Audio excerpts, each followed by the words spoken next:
আমাদের ১৬ বছরের বিয়ে, একটা ১২ বছরের মেয়ে আছে। এবারে আমাদের এই অবস্থা দেখে ও ওয়াইফ বললো যে, এরকম অবস্থাতে তো চলবে না। তা তুমি এক কাজ করো, মেয়ের বিয়ের জন্য কিছু গয়নাগাটি হবে আর ঘরটাও হয়ে যাবে।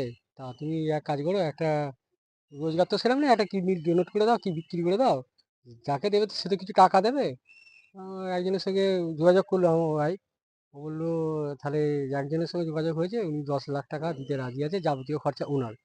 হ্যাঁ, হাসপাতালে যাবতীয় খরচা, টেস্ট ফেস্ট ওনার। এই আজকে 41-42 দিন হয়ে গেল। তা উনি আমাকে বেডে, আমাকে ডাক্তার বলেছিল 3 মাস তুমি বিছানায় থাকবে, চলাফেরা ওটা কিছু করা যাবে না। তা বাথরুম পর্যন্ত আমি যেতে পারবো না। উনি আমাকে 1.5 মাস ফেলে রেখে, ওষুধ চলছে, ফেলে রেখে বাজার করতে নাম করে সব টাকা পয়সা, ক্যাশ ছিল না, মানে আলমারি থেকে বার করে গয়নাগাটি বিল সমেত নিয়ে চলে গেছে। মানে কোনো প্রমাণ রাখিনি যে আমি জিনিসপত্র কোত্থেকে করেছি, কি করেছি।